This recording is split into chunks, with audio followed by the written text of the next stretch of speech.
Bueno, teoria eta legea ikusi ondoren, beharrezkoa iruditzen zaigu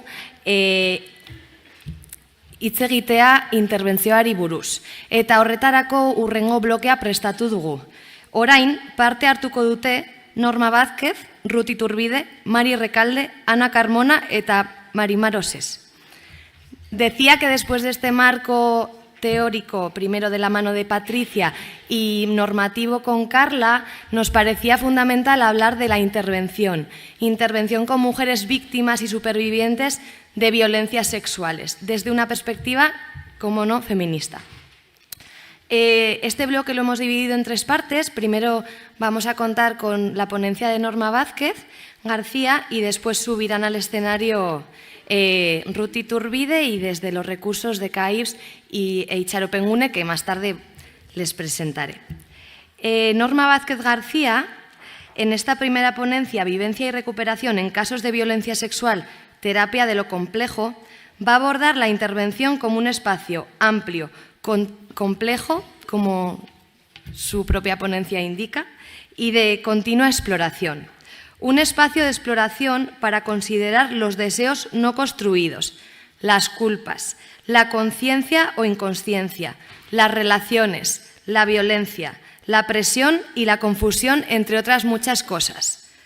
Norma Vázquez García es psicoterapeuta feminista con más de 40 años de experiencia de trabajo con víctimas y supervivientes de violencia sexual. Realiza asistencia técnica a organismos nacionales, internacionales e instituciones para la elaboración de políticas contra las violencias machistas e imparte cursos sobre intervención en crisis en casos de violencias sexuales. Norma, cuando quieras. Eskerrik asko.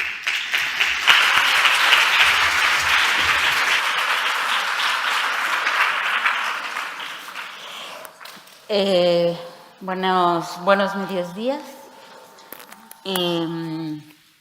Pues muchas gracias por invitarme y espero que este rato podamos transitar de lo que fue el marco teórico tan claro que nos expuso Patricia, de las salas de lo judicial, y entremos al despacho, donde todo esto tan claro que tenemos en la teoría y cómo se lo contamos a las mujeres.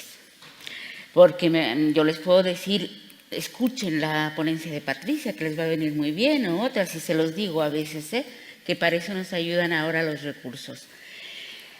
Pero hay un mundo que se ha mencionado precisamente, que la violencia sexual daña e incluso a veces destruye, que es esa subjetividad que nos toca a quienes nos dedicamos a la terapia, al mundo de la psicología. Cómo ayudamos a coser, a reparar, a pegar, a todo lo que es, bueno, lo que nos han contado mis compañeras anteriores, que nos hace la violencia, la cultura de la violación y todo eso. Yo me voy a referir a ese campo de la realidad psíquica, ¿no? Justamente ayer me decía una mujer que estaba recordando sus vivencias de violencia. Esto no es real. Y yo le decía, claro que es real, pero es una realidad distinta. Es la realidad psíquica que a veces no tenemos pautas, elementos para poder entenderla y que tiene una lógica distinta. Voy a ver si yo soy capaz ahora de explicarles esa lógica y cómo poder entrar a trabajar, o cómo entro yo, que esto de los 40 años me golpeó. Pero es verdad,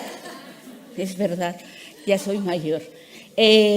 Bueno, voy a hablar, como yo le llamo, terapia de lo complejo, y diferencio de lo que es trauma complejo para quienes están en este mundo de la psicología, porque mañana sí que hablaré del trauma complejo, pero hoy me refiero yo a la terapia de lo complejo y quiero ver qué es lo complejo.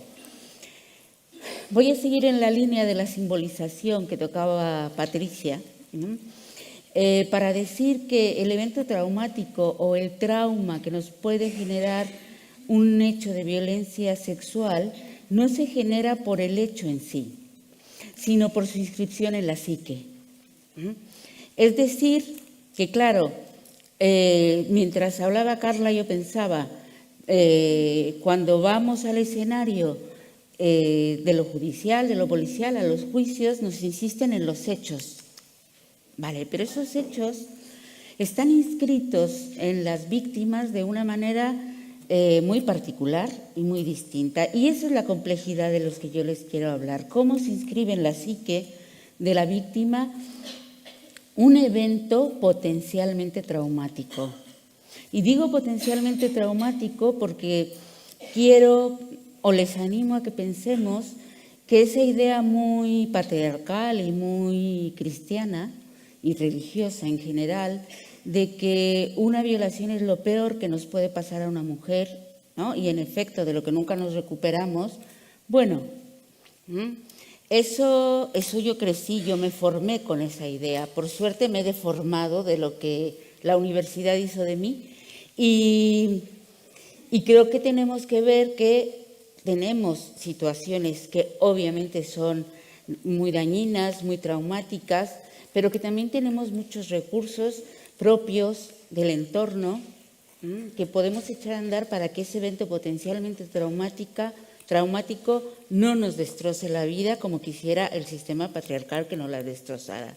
Y podamos no solo sobrevivir, sino vivir viendo cómo trabajamos ese trauma y esa inscripción en nuestra psique. Ese es mi objetivo en estos años y creo que además con los años, que es un plus en este caso,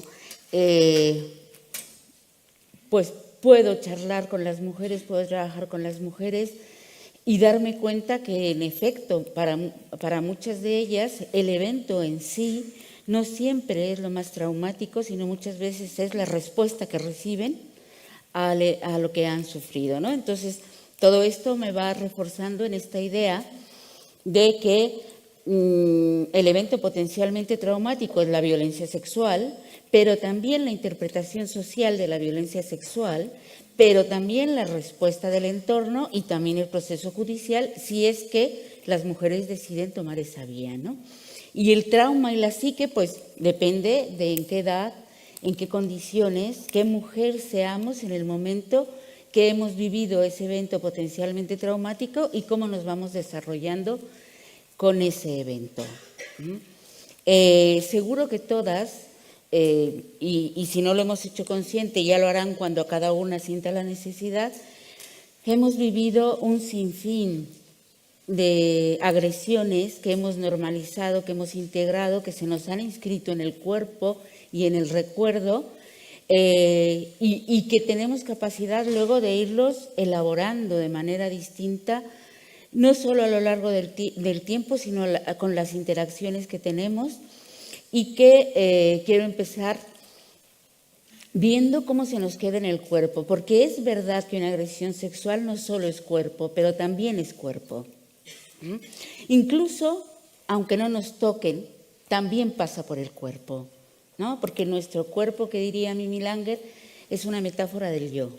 O sea, yo soy mi cuerpo soy yo, y tengo una relación que, bueno, una de las mujeres que mejor lo han expuesto en la pintura, ¿no?, que es Frida Kahlo, nos expresa cómo era su yo dolido, ¿no?, su yo herido en el cuerpo.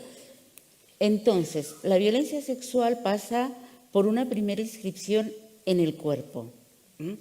E insisto, y para mí esto es importante de ponerlo en la discusión, aunque esa agresión sexual no haya pasado, no haya sido genital, no haya sido anal, no haya sido oral, ¿no? Pero está pasando con mi cuerpo, porque mi cuerpo es la manera como yo me relaciono y tengo también una idea de lo que es mi cuerpo.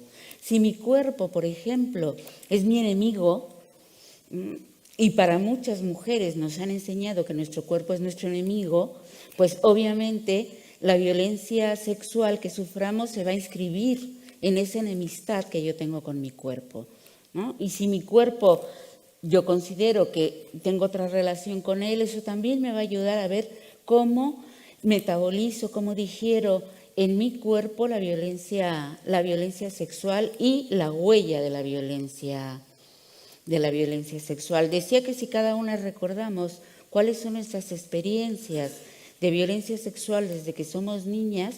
Yo, mi primer recuerdo es a los 9, más o menos 8 o 9 años, que junto con mi hermana, que tendría unos 13, 14, en la calle, cerca de nuestra casa, nos paró un hombre y nos empezó a mostrar fotos pornográficas. Yo la verdad es que en ese entonces, hace muchos años, no era muy avispada en esto de la pornografía y no sabía muy bien qué era. Pero supe que era algo que no era deseable porque inmediatamente mi hermana me cogió de la mano, me apretó y me llevó de ese sitio. Ella ya era más mayor.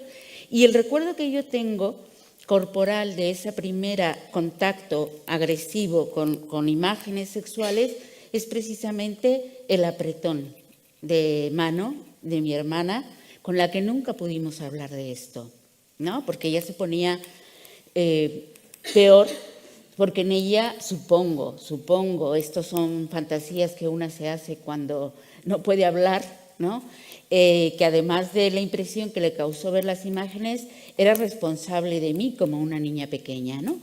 Que tenía que cuidar de lo que le pasaba. Entonces, ahí se queda en el apretar de manos un recuerdo de lo que es la violencia sexual, ¿no? Y yo me doy cuenta cómo ese recuerdo corporal sigue funcionando hasta la fecha, ¿no? Y bueno, una vez que una lo hace consciente y le da otro significado, podemos también resignificar incluso lo que es ese apretón, ¿no? Que yo sentí de mi hermana.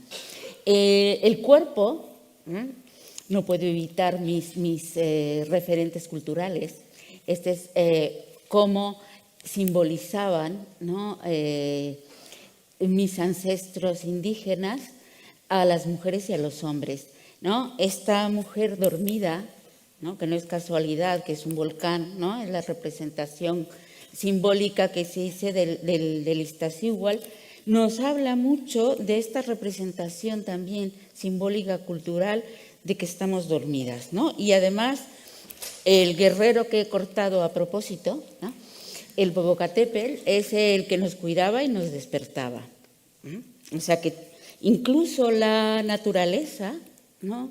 Los volcanes le hemos dado un significado generizado, ¿no? Tienen género, los volcanes tienen género, ¿no? Y tienen además una función, y los hombres tienen una función de cuidarnos y despertarnos a la sexualidad, a la vida, a las mujeres. Bueno, ya lo sabemos, Patricia ya habló ampliamente de eso. Yo lo quiero poner aquí porque también es una representación del cuerpo, ¿eh? El cuerpo dormido, el cuerpo que no se defiende, ¿no?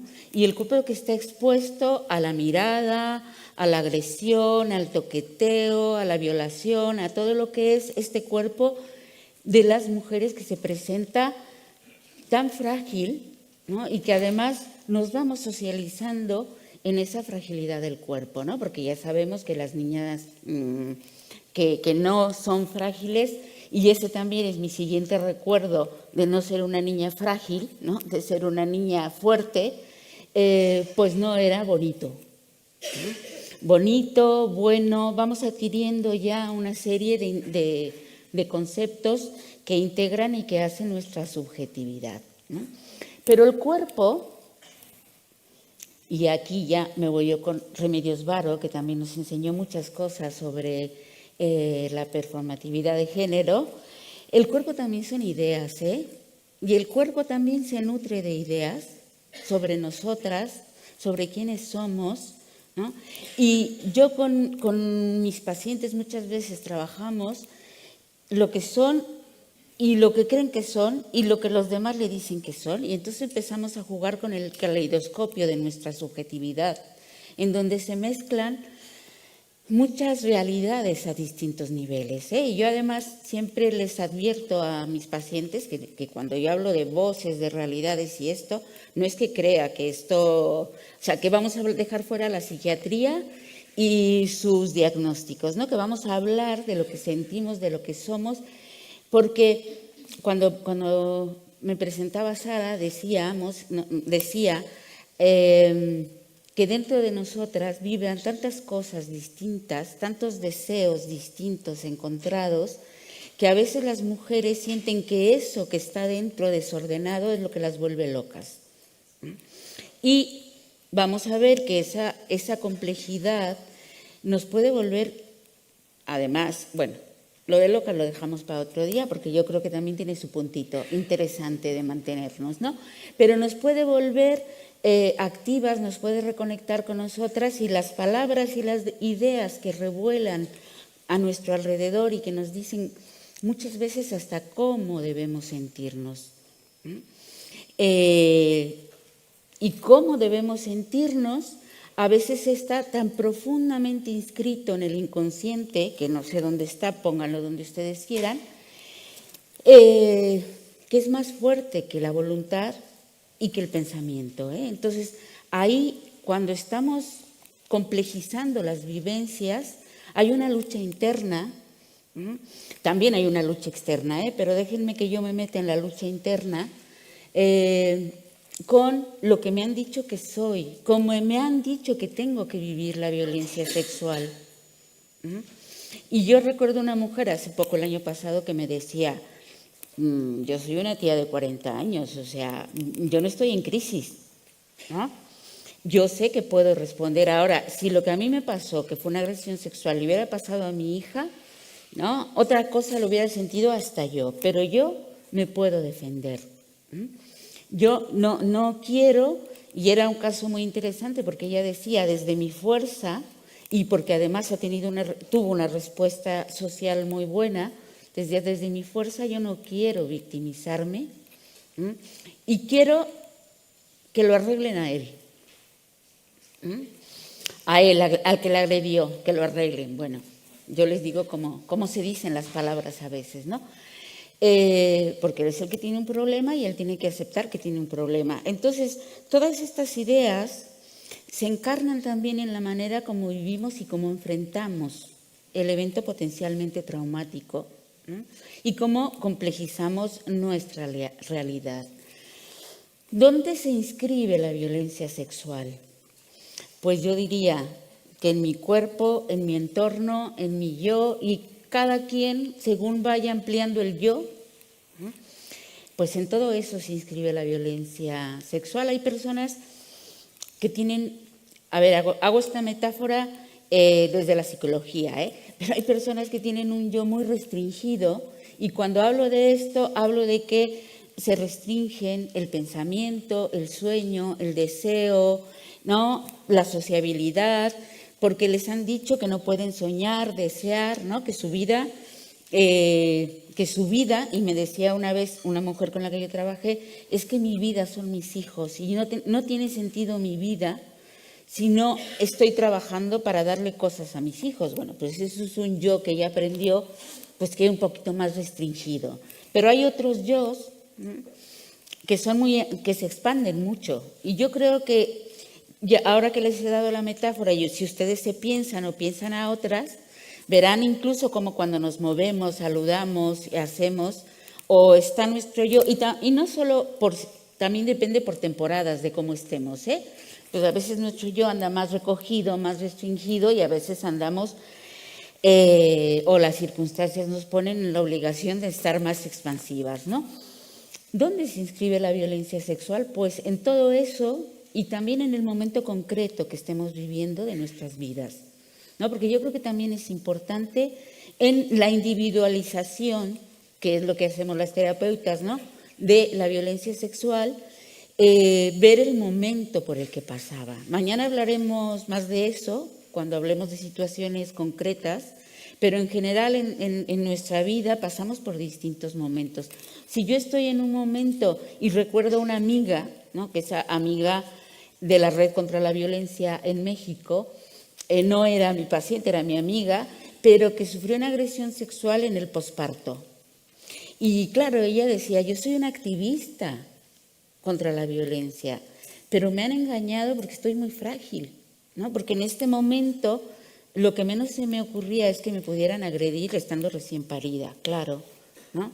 Y eso no quiere decir que no tengas tú ni una conciencia o que no te deba doler. La violencia nos duele a todas, pero también depende de dónde se inscribe esa violencia. Y hay una hay una parte, cuando yo hablo de la cultura de la violación, también me interesa hablar de lo que son las emociones que forman parte de esa cultura, porque la cultura de la violación son mensajes, pero si solo se quedaran así en mensajes, no, los mensajes se encarnan, se hacen cuerpo, nos modulan las emociones y nos hacen que unas emociones estén más presentes que otras. En el caso de la violencia sexual, por ejemplo, casi todas las mujeres con las que yo he trabajado en este ámbito sienten asco. Y no solo asco por el hecho, que también, no solo asco por él, sino asco por ellas mismas. Interiorizamos, ¿no?, todo lo que nos ha hecho sentir el agresor, la violencia, y ese asco deteriora nuestra autoimagen, ¿no? Entonces, las mujeres que son víctimas de violencia sexual muchas veces se sienten que todo mundo las está viendo como víctimas de violencia sexual, ¿no? Y es lo que ellas mismas sienten, y desde esa autoimagen interpretan las miradas, ¿no? Entonces es muy importante trabajar a todos los niveles con ese sentimiento, porque si no se va debilitando la posibilidad de recuperación de las mujeres. Y también es importante que trabajemos qué significa la violencia para ella, para su entorno y en su historia. Porque para ella a veces la violencia puede tener un impacto, pero en cuanto entra en contacto con su entorno cambia, pero en cuanto se ve con su historia cambia, ¿no? Entonces, lo complejo de la intervención con víctimas, ya no me acuerdo quién lo decía, pero o Patricia o Carla, no más, es que fluye y va cambiando, ¿no? Y nuestro trabajo como terapeutas es ir acompañando esos momentos de ida y vuelta. Claro, yo siempre les digo a las mujeres, la terapia no es bonita, o sea, ¿para qué nos vamos a engañar? ¿No? No es una fiesta, no es un baile. Hay momentos en que te va a doler mucho y vas a decir, y encima pago por venir aquí, o no pago, ¿no? Y encima vengo voluntariamente, pues sí, ¿no? Tenemos que ver como un camino a largo plazo, que allí dentro de un tiempo estarás mejor, pero en el camino puede ser muy duro, pero no quiere decir que vayas para atrás, siempre vamos para adelante. No vas para atrás cuando revives el momento traumático, por ejemplo, ¿no? Ayer esta mujer que les hablaba, con la que hablaba de la realidad psíquica, me decía, no entiendo, porque ahora tengo una pareja maravillosa y ahora me vienen los terrores nocturnos y las pesadillas. Y le digo, aunque ahora no lo entiendas, yo te diré que es normal, porque ahora es cuando puedes aguantar. Porque ahora es que tú tienes un pilar de cariño, de afecto, de compañía, que entonces la psique, porque es así ella, de caprichosa a veces, cuando no puedes con ella te guarda, te oculta, ¿no? Te escatima hechos traumáticos, pero cuando ya te estás más fuerte es como si dijera, puedo pasar, ahora sí me puedes aguantar. Entonces, por eso el camino de la significación y resignificación de la violencia sexual, aunque creas que estás reviviendo el momento traumático, estás avanzando, ¿no? Claro, todo esto, bueno, yo sé que ustedes me están escuchando atentamente, en mis clases también, pero la gente en el bar no lo va a escuchar, entonces te va a decir, ¿para qué vas a la terapia? Te estás poniendo peor, ¿no? Y para muchas mujeres ese entorno a veces las presiona, las presiona porque dice, no, te veo peor. Y las mujeres que están confusas, ahí tienen un poquito de fuerza para salir, pero no siempre tienen, porque yo les digo medio en broma, medio en serio, llevamos con este tema trabajando 2 años, pero ayer te lo dijo el de la carnicería y cayó, ¿no? Bueno, no es que él sea muy bueno, es que por fin estabas tú en condiciones y te dio algún tip que hizo que esto que estuviéramos trabajando por fin lo pudieras ver, ¿no? Bueno, además del asco, el miedo, la culpa y la vergüenza es un trío que afecta profundamente también nuestro autoconcepto y nuestra autoestima, ¿no? Entonces, en la violencia sexual, nuestra autoimagen, es decir, cómo nos vemos, cómo nos queremos presentar a los demás, cómo me estimo, ¿no? Cómo me construyo, se ve afectado. Por eso decía al principio que no solo es cuerpo, pero también es cuerpo. ¿no? Porque todo esto que nos va subjetivizando, ¿no? Que vamos integrando, también se traslada a cómo nos presentamos, a cómo me siento y a cómo me presento ante los demás, ¿no? Y en ese sentido, esta idea de que una agresión sexual es lo peor que me puede haber pasado revictimiza. Lo cual no quiere decir, y subrayo esto, que minimicemos los hechos, ¿eh?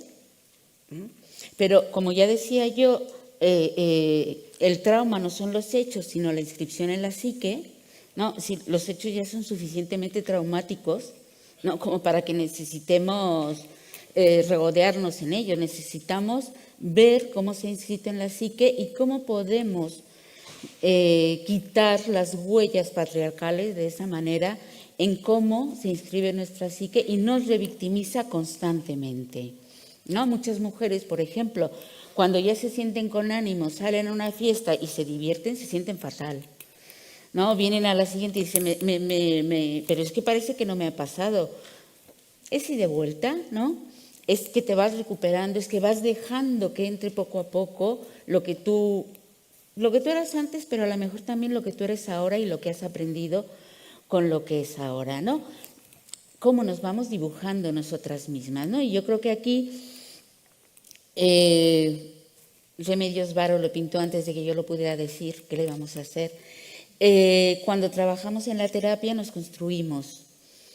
Yo ayudo, pero ellas también ayudan mucho a reconstruirse y a construirse, ¿no? Y a reelaborar una y otra y las veces que sea necesario. No siempre contamos con ese privilegio, de las veces que sea necesario, porque los recursos públicos son limitados. ¿Por qué les voy a decir? Que no digan las que luego vendrán detrás de mí, ¿no? Pero crearnos, recrearnos, ver y estar constantemente viendo qué otros aspectos de mí dañó la violencia sexual, ¿no? Porque a lo mejor yo creí que era mi sexualidad, pero resulta que no, que hay algo más profundo, que es mi relación, mi tipo de vínculos, ¿no? Entonces esto como que es constantemente estar descubriendo qué es lo que dañó, dónde está ese yo dañado y cómo lo reconstruyo. En este sentido, quiero rescatar dos consignas que me parecen fundamentales, que a mí por lo menos me ayudan mucho en la terapia. No surgen de la terapia, pero ayudan en lo terapéutico. El hermana yo sí te creo, ¿no? Es un fuerte anclaje terapéutico para las mujeres víctimas. Decirlo, gritarlo, y nunca nos cansemos de gritarlo en las manis, ¿no? Y en todas partes, y de pintarlo, porque las mujeres lo necesitan oír una y otra vez, ¿no? Porque ni ellas mismas se creen. No, el problema también es que no les creen en los juicios, que no les cree su familia, que no les cree. Es que ellas mismas no se creen, ¿no? Entonces, el lema de hermana yo sí te creo me parece de una fortaleza terapéutica brutal, para que las mujeres puedan creerse, porque esto es social, esto lo hemos sacado a la calle y esto nos ha ayudado una barbaridad en los procesos de recuperación. Y esto otro es magnífico también.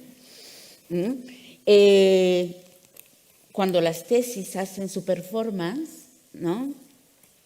Y bueno, luego se multiplica y se hace por todas partes, también nos deja una imagen que es donde yo me cojo para trabajar con las mujeres, que es la fuerza.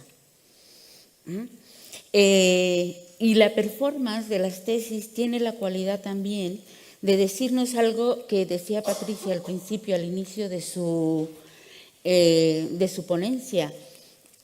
Se interioriza individualmente, pero es un problema colectivo.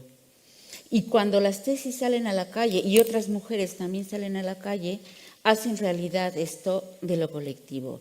Y muchas mujeres, ni siquiera participar en la performance, pero ver la fuerza que transmite cuando las mujeres dicen que la culpa no es suya, a veces damos un paso muy importante en la terapia desde lo exterior, ¿no? Y yo creo que allí, con esto voy cerrando mi intervención, ¿no? De cómo enfrento, cómo vivo, cómo resisto la violencia sexual. Vamos a ver así. Que yo necesito apoyos muchos y cualificados para que ese trauma grande, ¿no?, pueda integrarse en mi vida cotidiana y yo pueda vivir con él. El olvido, hay dos tipos de olvido, bueno, hay muchos, pero vamos a hablar de dos. El olvido traumático y el olvido elaborado, ¿no? El olvido traumático es cuando yo no puedo acceder a ese contenido porque es tan doloroso que me destroza, que me destruye. Pero hay otro olvido que es sanador, cuando yo ya lo tengo elaborado y lo he olvidado, ¿no? Y ya no emerge una y otra vez en mi vida para interferir en mi día a día, ¿no? Entonces trabajamos por hacer, ¿no?, por encarnar y por hacer que las mujeres puedan vivir esto de que la mejor manera de olvidar es recordar, ¿no? Este tránsito hacia el olvido pasa por recordar, pero también pasa por elaborarse cuál fue la manera en que yo me resistí, porque todas las mujeres se resisten, todas se resistieron de alguna manera, débil, fuerte, peleando, haciendo o dejando, porque no había más condiciones y era una estrategia de sobrevivencia. Y eso es muy importante también, de ver cómo lo rescatamos en su recuperación, ¿no? ¿Necesitamos tiempo para que se elabore la vivencia traumática? Sí necesitamos, pero un tiempo de calidad, O sea, no solo que pase el tiempo tiene que pasar haciendo, recuperándonos, pensando, pausando sobre ese tema, haciendo otras cosas que nos ilusionen, ¿no? Porque el tiempo en sí mismo no nos ayuda a recuperarnos de la violencia sexual. Para que una agresión sexual no sea lo peor que me puede haber pasado en la vida, tengo que rodearme de gente adecuada. Y esto es importante, para las mujeres. Y ahí es donde muchas echan el freno, porque su entorno resulta que no es adecuado, ¿no? Porque su entorno la culpabiliza, su entorno le está diciendo qué hiciste, ¿no? Se lo está diciendo de muchas maneras, no siempre directamente, pero se lo está diciendo de manera y es lo más difícil, cómo nos separamos, cómo nos distanciamos de la gente que no es adecuada para mí. Ahí es donde yo diría que muchas terapias se quedan, no pueden seguir avanzando, porque para las mujeres, y eso también se señalaba, el yo tiene que ver con la relación. Y no es que yo y mi relación, es que yo soy la relación. Es que me estás hablando, me dicen muchas mujeres, ¿no? Cuando yo te hablo de mi pareja, es como si te estuviera hablando de mis brazos, de mis piernas, de mi estómago, ¿no? Han interiorizado esa relación, esa manera de relacionarse. Bueno, es una manera en que nos han enseñado a todas. Otra cosa es que algunas lo aprendiéramos mal, ¿no? O luego fuéramos entre todas en colectivo a aprenderlo de otra manera.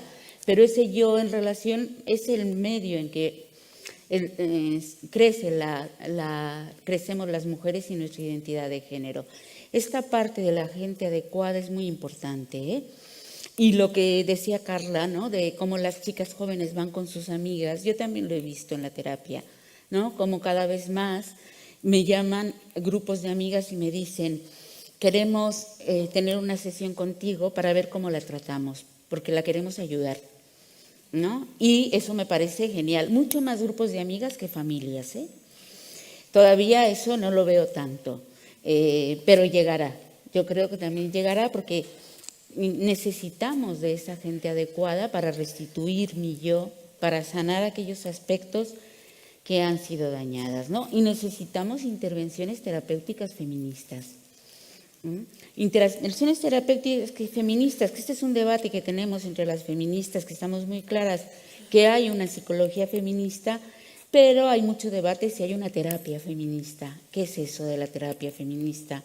Porque al final es lo que tú haces en el grupo o con la mujer en las intervenciones. Para mí, un elemento básico de las intervenciones feministas es esta fiabilidad interna. Esto que decía, Hermana, yo sí te creo es decirme yo me creo.